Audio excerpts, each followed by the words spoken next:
بہرحال اس دن کے بعد سے عظیم کا غصہ کبھی کم نہیں ہوا اور مجھے روزانہ کسی نہ کسی بہانے سے شبانہ کے سامنے بے عزت ضرور کیا جاتا رہا۔ میں جتنی بھی دیر سے اپنے دوسرے دفتر پہنچتا اتنے ہی وقت کے لیے مجھے دفتر کے اوقات کے بعد اوور ٹائم لگا کر اپنا کام ختم کرنا پڑتا تھا، کیونکہ عظیم آج کا کام کل پر چھوڑنے کا بالکل قائل نہیں تھا۔ لہٰذا مجھ سے عام طور پر شام 7:30 بجے والی آخری بس بھی چھوٹ جاتی تھی، جس کے بعد پیدل مارچ کر کے رات گئے گھر پہنچنا میری مجبوری بن جاتی تھی، اور رات دیر سے گھر پہنچنے کے بعد پھر سے وہی بیوی کے تانے اور بچوں کی کڑوی کسیلی باتیں کہ دن بھر گھر سے غائب رہتے ہو، بیوی بچوں کا بھی کچھ خیال ہے یا نہیں، یا بس تمہارا فرض جنم دینے کی حد تک ہی تھا، اب پڑے سڑتے رہیں، جانے کہاں دن بھر آوارہ گردی کرتے رہتے ہیں۔ بھائی ہم نے تو ایسا دفتر کبھی دیکھا نہ سنا۔ کبھی کبھی تو میرا دل چاہتا تھا کہ کہیں سے زہر کی 4 پڑیاں لا کر گھر والوں کے کھانے میں ملا دوں تاکہ یہ روز روز کا جھگڑا ہی نمٹ جائے، لیکن یہاں بھی میری وہی ازلی بزدلی آڑے آ جاتی تھی اور میں چپ چاپ کان لپیٹ کر کونے میں پڑ کر سو رہتا، ایک اگلے اور نئے دن کے کانٹوں بھرے آغاز اور دوبارہ اسی ذلت بھری زندگی کی گاڑی کھینچنے کے لیے۔ اصغر صاحب بولتے بولتے چند لمحوں کے لیے خاموش ہوئے تو مجھے پتہ چلا کہ میں ان کی کہانی میں اس قدر کھوسا گیا تھا کہ مجھے رات کے ڈھلنے کا احساس بھی نہیں ہوا۔ ابھی میں نے عشاء کی نماز بھی ادا کرنی تھی اور اپنے اور اصغر صاحب کے لیے کچھ کھانے پینے کا انتظام بھی کرنا تھا۔ وہ تو اچھا ہوا کہ شام کو کرم دین کی لائی ہوئی دیگوں میں سے کچھ بچ گیا تھا، لہٰذا میں نے جلدی سے وہی چاول گرم کر کے اصغر صاحب کے سامنے رکھے اور خود عشاء کی نماز ادا کرنے کے لیے اپنے کمرے کی جانب بڑھ گیا۔ نماز پڑھ کر میں باہر نکلا تو اصغر صاحب ایک مرتبہ پھر سے لکڑیوں کے الاؤ کو دہکا چکے تھے۔ ان کے چہرے پر آگ کی لپٹوں سے پڑتی روشنی میں صاف دیکھ سکتا تھا کہ وہ اپنی کہانی دہراتے وقت کس اذیت سے گزر رہے ہیں۔ میں چپ چاپ دوبارہ ان کے سامنے جا کر بیٹھ گیا۔ انہوں نے بات وہیں سے جوڑی۔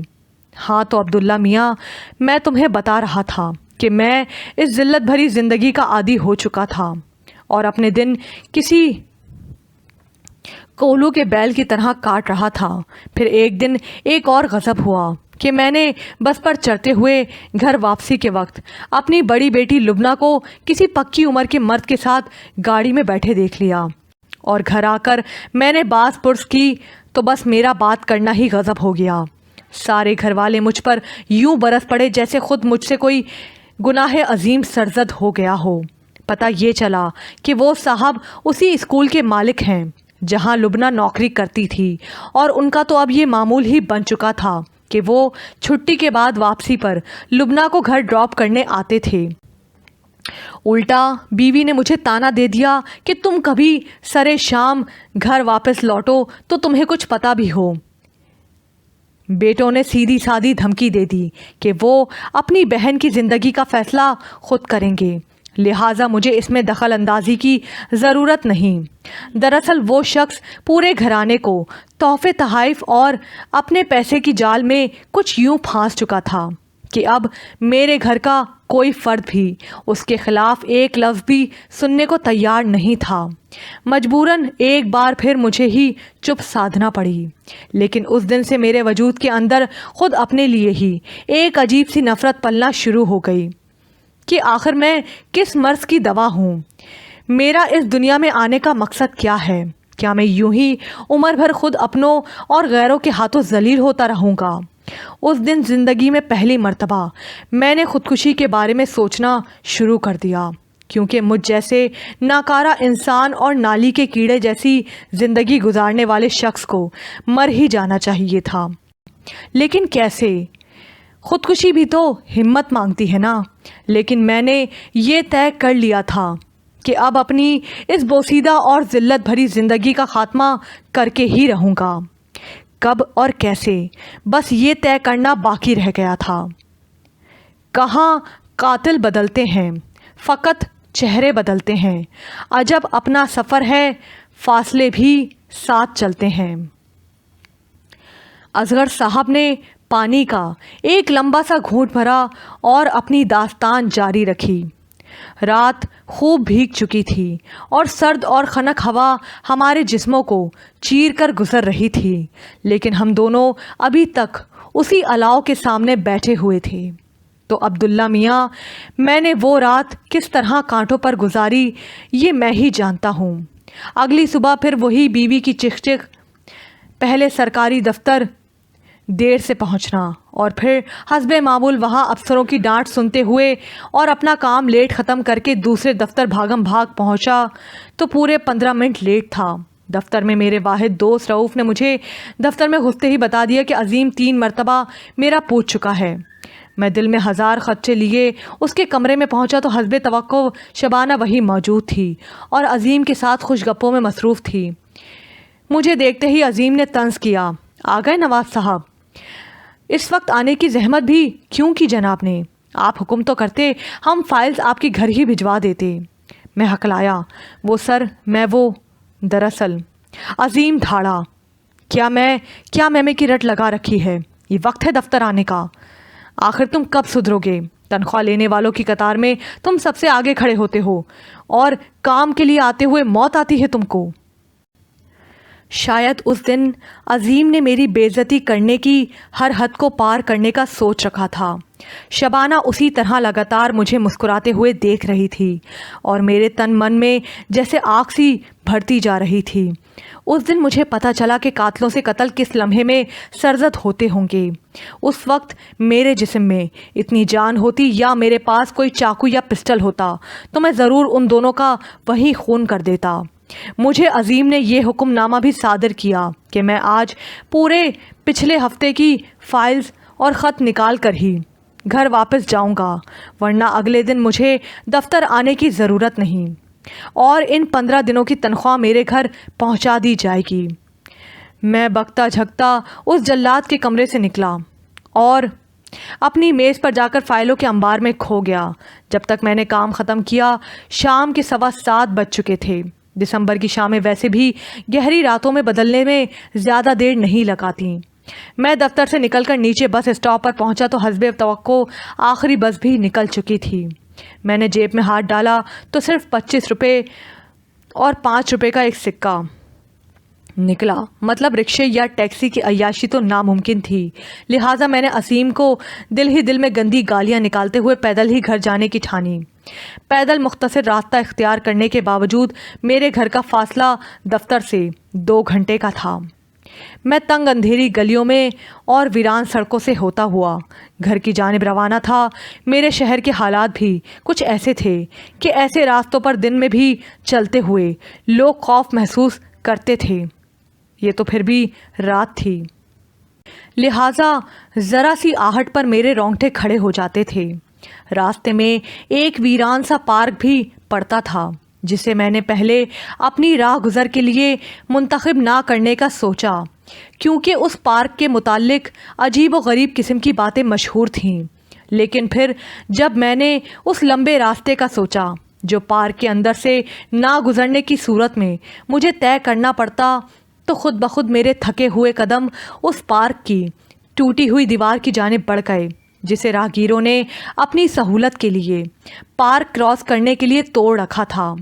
پارک اس وقت بالکل سنسان پڑا تھا۔ گھاس کے خشک میدان کے بیچوں بیچ ایک بوڑھا برگد کا پیڑ اپنی ہزاروں جڑیں زمین میں گاڑے اور میدان کے اوپر پھیلائے یوں کھڑا تھا جیسے کوئی بزرگ اپنی ساری آل اولاد کو اپنے دامن میں سمیٹے کھڑا ہو۔ پیڑ کے نیچے ایک ٹوٹا ہوا پتھر کا بینچ پڑا ہوا تھا۔ جانے کیوں ایک دم ہی مجھے شدید تھکن کا احساس ہوا اور میں نے کچھ پھل اسی بینچ پر بیٹھ کر سستانے کا فیصلہ کیا۔ میں نے بینچ پر بیٹھ کر چند گہری سانسیں لیں تو کچھ سکون کا احساس ہوا۔ میں نے سر پیچھے ٹکا کر چند لمحوں کے لیے اپنی جلتی آنکھیں موند لیں، لیکن آنکھیں بند کرتے ہی ایک لمحے کے 1000ویں حصے میں مجھے یوں محسوس ہوا جیسے اس برگد کے پیڑ کے اوپر کوئی بیٹھا ہوا مجھے اپنی 2 سرخ انگارہ آنکھوں سے گھور رہا ہو۔ میں نے گھبرا کر جلدی سے آنکھیں کھول دیں۔ لیکن پیڑ کی شاخیں ویسے ہی سنسان پڑی تھیں۔ میں نے سر جھٹک کر دوبارہ آنکھیں موندیں تو پھر وہی احساس چھم سے میری بند آنکھوں کے پردے پر اتر آیا، لیکن اس بار آنکھیں کھولنے سے پہلے ایک آواز بھی میرے ذہن کے پردے سے ٹکرائی۔ کیسے ہو اصغر؟ میری تو مانو جیسے جان ہی نکل گئی اور میں نے دوبارہ جلدی سے آنکھیں کھول دیں، لیکن پیڑ اب بھی ویسے ہی تنہا کھڑا تھا۔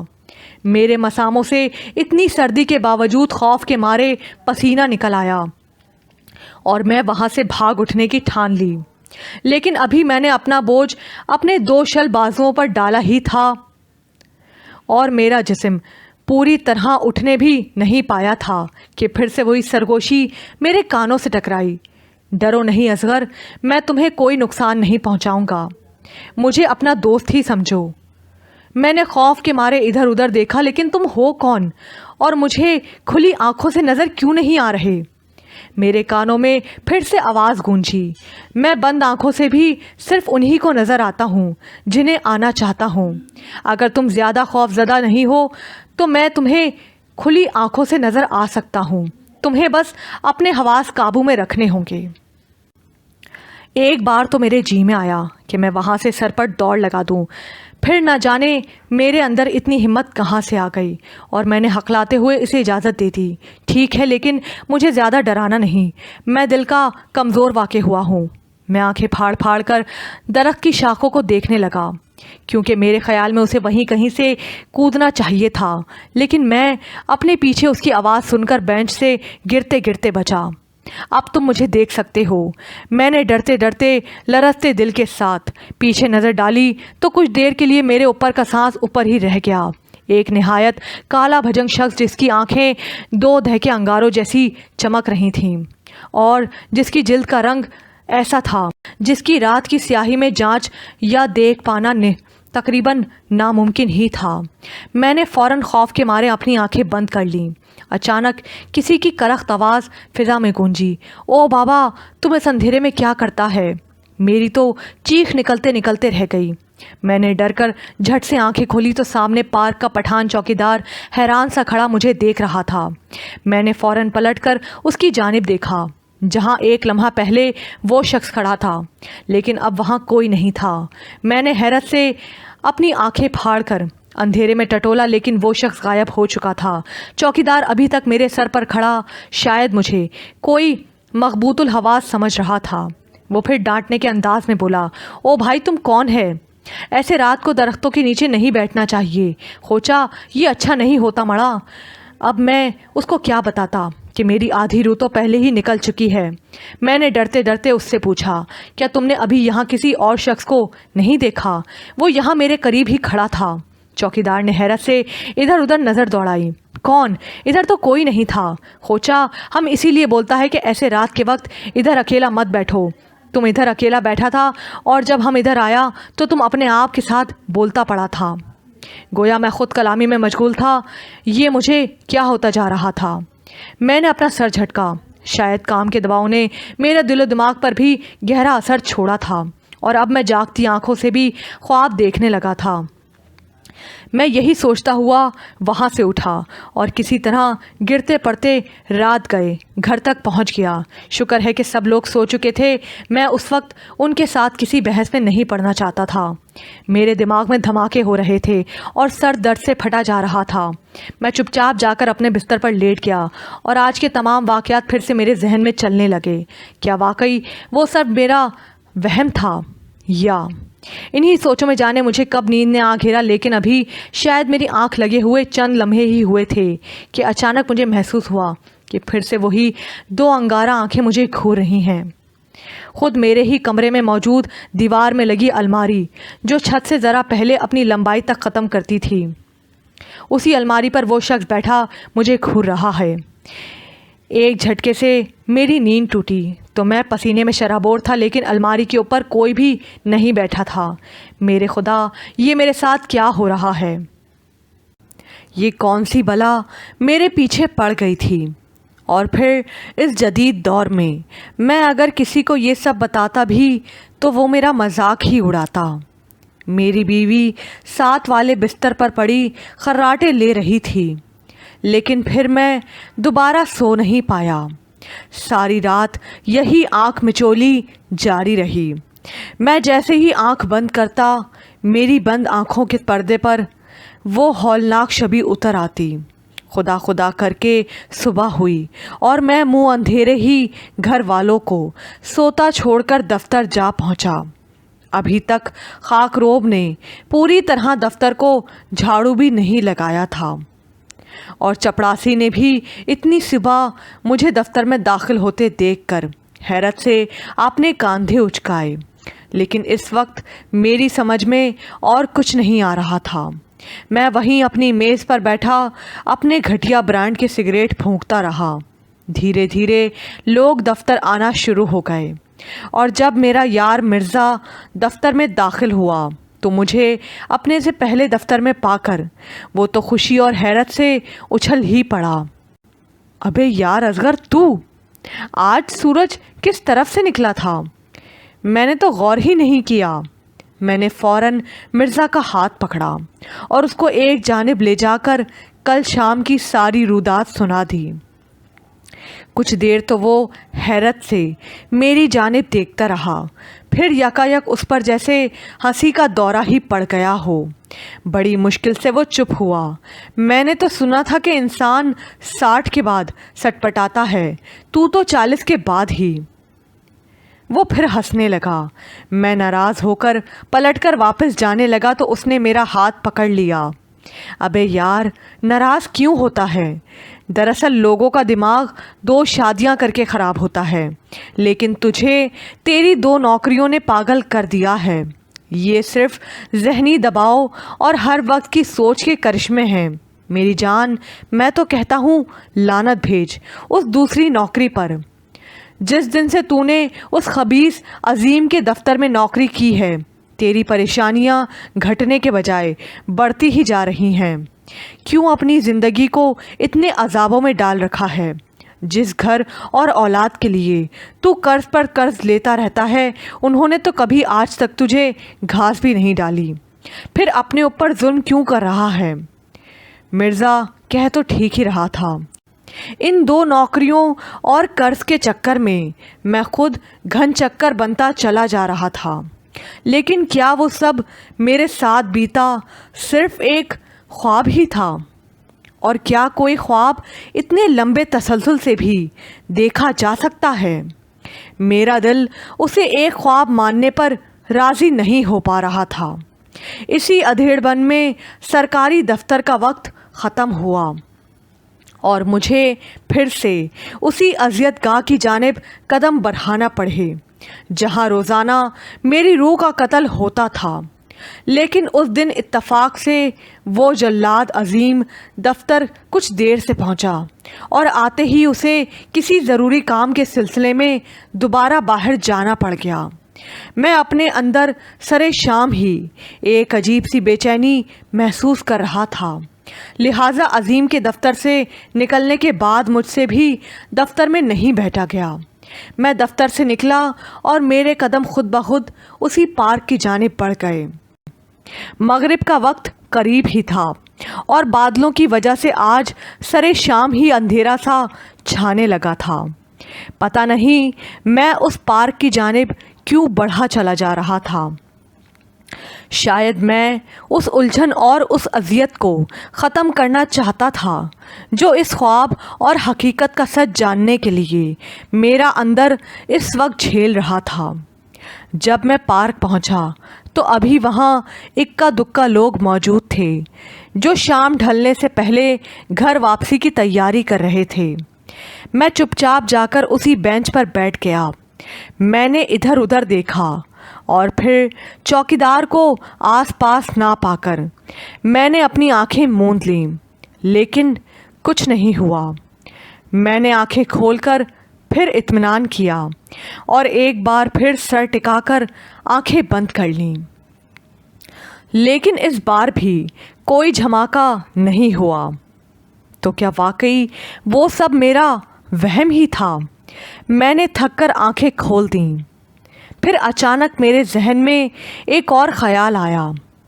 کل جب میں یہاں آیا تو مغرب کے بعد کا اندھیرا چھا چکا تھا، جبکہ اس وقت اچھی خاصی روشنی باقی تھی۔ میں نے اٹھتے اٹھتے گھر واپسی کا ارادہ ترک کر دیا۔ جب یہاں تک آ ہی گیا ہوں تو آج اپنا شک پوری طرح دور کر کے ہی واپس جاؤں گا۔ میں نے ٹہل کر پارک کا ایک چکر لگایا، اور شاید وہ میرا تیسرا چکر تھا جب مغرب کی اذانیں شروع ہو چکی تھیں۔ میں چکر ختم کر کے واپس اپنے بینچ پر آ کر بیٹھ گیا۔ جانے میرا دل اتنے زور زور سے کیوں دھڑک رہا تھا۔ میں نے دل ہی دل میں 1 2 3 کہا اور آنکھیں بند کر لیں، اور پوری طرح ذہنی طور پر تیار ہونے کے باوجود میں ایک بار پھر اچھل پڑا۔ ہاں، وہی 2 سلگتی آنکھیں۔ میرے ذہن میں آواز گونجی، مجھے یقین تھا تم ضرور آؤ گے۔ میں نے گھبرا کر آنکھیں کھول دیں اور پھر ڈرتے ڈرتے بند کیں، اور زیر لب جیسے اپنے آپ سے ہی پوچھا، تم کون ہو اور آخر میرے پیچھے ہی کیوں پڑے ہو؟ اور تم کسی اور کو کیوں نظر نہیں آتے؟ وہ آنکھیں ہنس دیں۔ میں صرف اسی کو نظر آتا ہوں جس کو نظر آنا چاہتا ہوں، ورنہ تم انسانوں میں ایسے جنونی اور پاگل بھی موجود ہیں جو میری ایک جھلک دیکھنے کے لیے اور مجھے پانے کے لیے برسوں جانے کتنی تسبیحاں اور کتنے جاپ کرتے ہیں، دن رات صبح و شام اپنا جیون جلاتے ہیں، قبرستانوں میں، دریاؤں میں، صحراؤں میں ایک ٹانگ پر کھڑے ہو کر سالوں جنتر منتر پڑھتے ہیں، قبروں سے مردے نکال کر ان کی ہڈیوں کا سرما بنا کر اپنی آنکھوں میں اس امید پر لگاتے ہیں کہ شاید وہ مجھے دیکھ پائیں گے، لیکن جواب میں صرف اپنی بینائی ہی کھوتے ہیں عمر بھر کے لیے۔ کئی تو ایسے بھی ہیں جو اپنے جیسے دوسرے انسانوں کا خون کرنے سے بھی چوکتے نہیں، صرف اس امید پر کہ شاید وہ کبھی میری ایک جھلک ہی پا لیں گے، لیکن میں ان پر کبھی ظاہر نہیں ہوتا۔ مجھے اس کی باتوں سے الجھن سی ہونے لگی تھی، لہٰذا میں اپنی تلخی چھپا نہیں پایا۔ اچھا، تو اب مجھ پر اس مہربانی کی وجہ بھی بتا ہی دو۔ وجہ کچھ خاص نہیں ہے، بس تم مجھے اچھے لگ گئے ہو۔ مجھ سے دوستی کرو گے؟ دوستی تم سے؟ لیکن تم ہو کیا بھلا؟ میرا مطلب ہے تم کون سی مخلوق ہو؟ وہ میری بات سن کر ہنس پڑا۔ میں جس سے بگڑ جاؤں اس کے لیے واقعی ایک بلا ہوں، لیکن جس پر مہربان ہو جاؤں اس کی دنیا بدل دیتا ہوں۔ تمہاری دنیا والے مجھے چھلاوا کہتے ہیں۔ میں اس کی بات سن کر اچھل پڑا۔ چھلاوا؟ تو کیا تم کوئی جن بھوت وغیرہ ہو؟ وہ پھر ہنسا۔ تم چاہو تو بھوت ہی سمجھ لو، لیکن کیا تم نے آج تک کوئی بھوت دیکھا بھی ہے؟ جنات کا وجود تو پھر بھی ثابت ہے، ورنہ تم انسان ہی خود سب سے بڑے بھوت ہو۔ میں ابھی تک الجھن میں تھا۔ کیا تم سامنے آ کر مجھ سے بات نہیں کر سکتے؟ مجھے یوں بند آنکھوں سے بات کرنے سے الجھن ہونے لگی ہے۔ ٹھیک ہے، لیکن یاد رہے کہ میں صرف تم پر ہی خود کو واضح کر رہا ہوں، دوسروں کے لیے میں اب بھی اوجھل ہوں۔ اب تم چاہو تو آنکھیں کھول سکتے ہو۔ میں نے جھٹ سے آنکھیں کھول دیں۔ وہ بالکل میرے سامنے پنجوں کے بل بیٹھا ہوا تھا۔ میں نے جلدی سے ڈر کر اپنے پیر سکیڑ لیے۔ اس کے بیٹھنے کا انداز بھی عجیب تھا، جیسے کوئی بلی اونچی چھلانگ لگانے سے پہلے اپنے پیروں پر اپنا پورا بوجھ ڈالتی ہے اور اگلے پنجوں کو زمین پر ٹکا کر اپنا جسم تولتی ہے، وہ بھی یوں ہی زمین پر اپنا پورا وزن اپنے پیروں پر اور دونوں ہاتھ زمین پر ٹکا کر اور ہاتھوں کے پنجے کھولے ہوئے یوں بیٹھا تھا جیسے ابھی اگلے ہی پل کسی پھرتیلے چیتے کی طرح کوئی اونچی زکند لگا کر درخت کی کسی اونچی شاخ پر جا بیٹھے گا۔ اس کے وجود میں